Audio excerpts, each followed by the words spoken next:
May mga ulat at bulong-bulungan na may mga kumikilos na sa iba't ibang parte ng ating bansa. Mga babala na maaaring nagsisimula na ang malawakang dayaan sa halalan ng alyansa.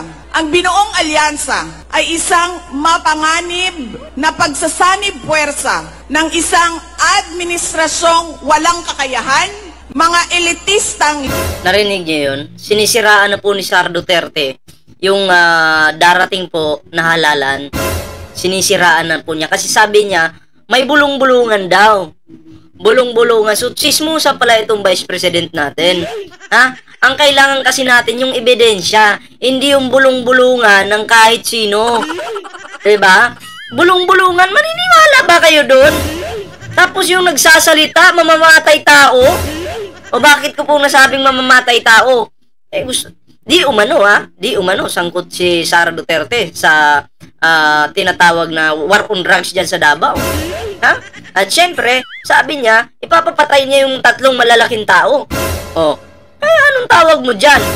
Maniniwala ba kayo sa babaitang ito? Kay Lustay? Ha? Idol nyo ba ito? Pambihira naman. Ako po, hindi po ako maniniwala basta-basta sa mga ganitong klaseng tao. Hindi niya nga mapatunayan sa NBI na talagang merong talagang gustong pumatay sa kanya eh.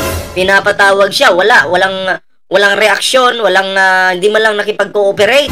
Diba? Walang ebidensya na may pakita. Kaya ang maniniwala na lang po dito mga pre, yung mga talagang DDS na talagang uto-uto ng matatandang kulangot. Sila na lang po. Diba? Ang dali niyong mauto. Grabe. At least kami, hindi kami uto-uto. At syempre, yung aming sinusuportahan ay nasa katotohanan lang. O tingnan mo nga, pag nangangampanya ang alyansa, hindi po sila naninira. Anong focus nila? Anong focus? Nilalatag nila yung kanilang mga plataforma. Plataforma ha! Pero pag ang PDP, padapa walang laban yung nagsalita sa stage, puro po paninira yung kanilang ginagawa. Walang plataforma. Diba? Paninira po, paghila sa administrasyon, pababa. O anong sabi ni Sara Duterte? May alam daw po siya kung paano pababain yung presyo ng bigas, 20. Pero hindi niya daw po tutulungan ang Pangulong Bongbong Marcos. Nag-Vice President ka pa kung hindi ka pala tutulong. Dahil hindi mo tinulungan ang Pangulong Bongbong Marcos, ayan, nagawa ng Pangulo yung kanyang pangarap. Diba? Ikaw, hanggang bunganga ka lang, sasabihin mong kaya mo, wala ka namang kakayanan. Diba? Sinungaling ka palustay. Palustay-lustay ka lang.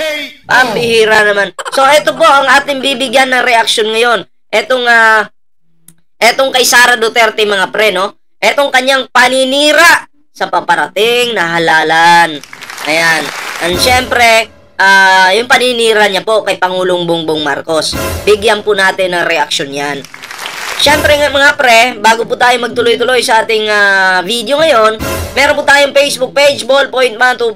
Huwag mong kalimutang i-follow ang ating Facebook page. Ayan syempre, Team Birador mga pre. At syempre, sa hindi pa nakasubscribe sa ating YouTube channel, huwag kalimutang mag-like, share, and subscribe para naman maging updated ka sa lahat ng mga uploads natin. Ayan mga pre! Eleksyon na po bukas. Bumuto po tayo. Suportahan po natin yung alyansa. Huwag po ang padapa, walang laban. I-shoot natin, diretso, ininduro yung mga yan. So, eto na. Isa-isahin po natin yung kanyang mga sasabihin dito at bigyan natin ng reaksyon. Okay. May mga ulat at bulong-bulungan. May mga ulat at bulong-bulungan. So, in short, chismisan. Chismisan. Mahilig pala sa chismis. Marites pala ito. Etong inyong Vice President. Maniniwala kayo sa bulong-bulungan tapos usaping pambansa ang pinag-uusapan? Diba? Usaping pambansa ito tapos bulong-bulungan, maniniwala kayo? Pambihira naman. Na may mga kumikilos na sa iba't ibang parte ng ating bansa. Mga babala na maaaring nagsisimula na ang malawakang dayaan. Bakit po? Ito mind conditioning po ito eh. Mind conditioning kasi ang gusto niyang iparating dyan, pag puro talo ang padapa, walang laban, ibig sabihin dinaya kami. Ganun yung gagawin yan, mga pre. Ganun ang gagawin ni Sara Duterte kasi ramdam niya po na hindi talaga mananalo yung mga manok niya ngayon. Tapos, pag natalo yung mga manok niya, papalabasin po nila na dinaya po sila. Ganun yun. Ha? And then, maniwala kayo sa hindi, pagkatapos ng eleksyon na to, maninira pa yan si Sara Duterte. Kasi, hindi po makakalusot yung mga manok nila. Hindi pa po tapos ang paninira ni Sara Duterte. Magtutuloy-tuloy po ito hanggang pagkatapos ng eleksyon. Dito pa nga lang sa bidyong ito, mind conditioning na yung ginagawa nila sa mga Pilipino. Bakit? Kasi alam ni Sara Duterte na matatalo sila ngayon. At ngayon, kinukondisyon na po kayo. Diba? Na talagang pag kami natalo, ibig sabihin dinaya kami. Ginagawa po nila ito para magalit kayo sa administrasyon. Para magalit kayo. Yan yung purpose dyan. Ha? Kasi nga naman, pagtalo sila, sasabihin ni Sara Duterte, diba, sabi ko noon, may sinabi akong ganito, ganyan, na matatalo, pag hindi kami nakapasok, dinaya kami. Ganyan po ang papalabasin na kwento niyan. Tapos ang mga Pilipino na mga DDS, sasabihin, oo nga no, tama nga si Sara. Maniniwala na yung tanga. Eto, sinasabi ko na, ina-advance ko na ngayon, na ganyan yung mangyayari dyan. Ganyan na ganyan po ang mangyayari dyan, mga pre. Maniwala kayo sa hindi, kasi ramdam na nila ang kanilang pagkatalo ngayon. Si Sara Duterte, hindi na yan makatulog ng maayos dahil sa kakaisip na mananalo kaya kami. Tuloy natin, mga pre. Sa halalan ng alyansa, ang binuong alyansa ay isang mapanganib na pagsasanib puwersa. Yun naman pala. Ang alyansa pala ay mapanganib na pagsasanib puwersa. Pero bakit ka nakipagsanib puwersa sa umpisa pa lang? Mapanganib pala eh. Bakit sumali ka?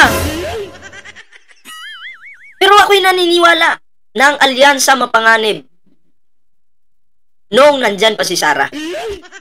Kasi ang nagdadala ng panganib ay si Sara Duterte. Yon yung nakikita ko dyan. Tuloy natin to, mga pre. Ng isang administrasyong walang kakayahan, mga elitista. Wala daw kakayahan po ang administrasyon. Pero tingnan mo si Digong saan nagre-relax ngayon. Saan po nagre-relax si Digong ngayon? Diba sa dahig? Yan ba yung walang kakayahan? Yan ba yung walang kakayahan tapos kayong lahat na windang kayo? Yan, kung walang kakayahan ng administrasyon, dapat di nyo napapatulan. Wala namang kakayahan eh. Pero bakit? Nag-e-effort kayo ngayon na pabagsakin yung administrasyon. Yan ba yung walang kakayahan? Ang totoo dyan, Sara Duterte, kayo talaga ang totoong walang kakayahan. Kayo yung mga weak leader. Ginagawa ninyong bobo yung mga Pilipino. Pinapaniwala ninyo sa inyong mga kasinungalingan. Tuloy natin. Ang liberal at mga tinaguriang makabayan na ang tunay na hangarin ay manatiling mahirap ang taong bayan. Yan yung tunay na hangarin nyo, lustay. Bakit? Kung talagang mahal nyo ang taong bayan, yung kuya mo ba yan si Pulong? Yung kuya mo na yan, dapat ang ginawa niyan, yung pinambabain niya sana, dapat tinulong na lang sa mga mahihirap dyan sa Davao. Pero anong ginawa? Abay, nagpasarap sa buhay. Kaya nabansagang iyot man. Concern pala kayo sa mga mahihirap pero wala kayong ginagawa para sa kanila. Diba? Pati yung pagkain ng mahihirap na NFA, nilait nyo pa. Pagkain ng mahihirap yan. Binababoy nyo. Akala ko ba mahirap ka, Sara Duterte? So dapat alam mo kung ano yung NFA. Kasi ang kumakain yan, mga Pilipinong mahihirap. Pero binababoy mo lang. Pati NFA, sinisiraan mo pa. Ang kapal na mukha. Isang alyansa na handang ibalik tayo sa kadiliman ng narco-politics. Handa daw ibalik sa kadiliman. Sino kaya yung nagbalik sa kadiliman? Sino kaya yung gustong bumalik sa kadiliman? Diba ikaw? Nasa liwanag na tayo ngayon. Pero gusto ni Sara Duterte makuha yung posisyon ng Pangulo para ang bansa natin ibalik po sa kadiliman. para yung patayan magtuloy-tuloy na naman. Yan po ang diskarte ng mga nanglustay na to. O, diba? Huwag nga kami. O, tuloy natin. Sa bangungot ng Typhoon Yolanda, kung saan ang mga Pilipino ay iniwan sa ulan, sa... Nung umulan, bumagyo, sa Metro Manila, nasan ka, Sara Duterte? Di umano, nandun ka sa concert ni Taylor Swift. Pero, ang mga Pilipino sa Metro Manila ay talagang nag-swimming sa baha. Pero ikaw, inuna mo pa yung lakwatsa bago, hindi ka nga tumulong eh. Diba? Pag may baha, nawawala ka. Sa Davao, pag bumabaha, wala ka rin doon. Ano pa? Kaya ikaw, Sara Duterte, lahat ng ginagawa ninyo, wag mong ipapasa sa admin. Sagutin mo muna yung tanong. Nung bumaha dito sa Metro Manila, nasan ka? Bakit nandun ka, nanunood ka di umano ng concert? Sana all pa concert lang, 'di ba? Habang yung Pilipinas binabaha. Ang kapal talaga ng mukha nitong Vice President natin, grabe. 'Di ba? Sobra na sa kakapalan. Sabi nga ni Banang, parang makapal, parang adobe. 'Di ba? Sabi mo 'yan, Banang. Tuloy natin. Gutom at sa kawalang malasakit. Ito ang alyansang muli nais nating alipinin gamit ang kahirapan, kasinungalingan. Yan kahirapan, kasinungalingan ginagamit ni Sara Duterte. Kasi alam nyo, mga mahihirap, kapital po ng mga Duterte yan. Ginagamit po ng mga Duterte yan para sila muling makabalik sa kapangyarihan. Kunyari, concern sila sa mga mahihirap, pero yun pala, minumura lang nila yung mga mahihirap, pinapatay nila yung mga mahihirap, pero yung mga malalaking tao, kasama nila, tropa nila, yung mga sumisira sa buhay ng mga mahihirap, tropa nila. Diba? Yan ba? Yan ba yung magaling na Vice President? Ay, naku po. Sabi ko nga, tingin ko lang dito kay Sara, parang water girl. Magtanod ka na lang, Sara. Pero pag ikaw ay na-impeach talaga, kahit anong posisyon sa gobyerno, kahit magtanod ka, ay nako, hindi na pwede yan. Kaya maghanda-handa ka na sa nalalapit na impeachment trial, Sara Duterte. At kapangyarihan. Sa May 12, bumoto tayo ng may buong dangal.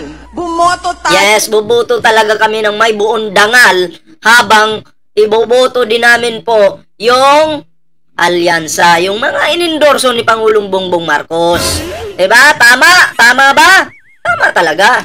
Tayo ng may tapang. Let us show the world that no amounts of vote buying or cheating can suppress the fury burning in our hearts. Cheating? Hindi ba kayo nag-cheat, Sara? Tanong ko lang. Ang mga sinungaling, kakampi ng mga cheater. Ang mga sinungaling at magnanakaw, kamag-anak ng mga cheater. Tama. Tama talaga. Mariusip, patuloy natin. Time and again, you have heard me say, God save the Philippines. God save the Philippines daw? Biglang nagkaroon ng Diyos ang manglulustay. Paano ba kasi eleksyon? Diba? Kailangan magpakitang tae muna. Magpakitang tae muna para, bumilib daw sa kanya yung mga tanga. Ang boboto lang naman kay Sara, yung mga adik, yung mga tanga, mga bobo na mga DDS. Bakit? Bakit adik? Yung pamilya niyan, adik eh. Bakit? Umamin nga si Digong, nagmamariwana daw siya. Ano pa ba? Si Basti, di umano nagmamariwana din. Diba? Kasama si Ellen. Ayoko na lang idama yung isa, ha? Basta Ellen na lang. At least may idea po kayo. Tuloy natin. Ngayong Lunes, bumoto tayo ng diretso. And let us all save the Philippines. Yes! Buboto kami ng diretso. Basta, inendorso ni Pangulong Bongbong Marcos, diretso naming iboboto yan. At diretso naming ibabagsak ang PDP laban.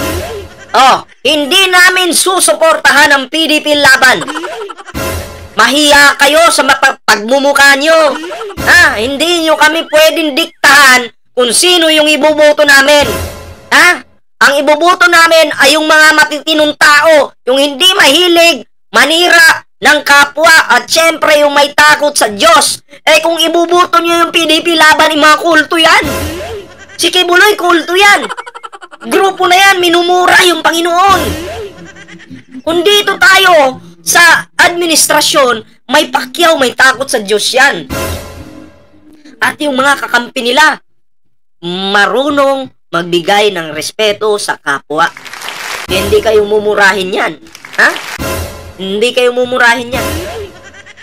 Kaya, boto po tayo ng tama. So, yun lang po yung ating video ngayon, mga pre.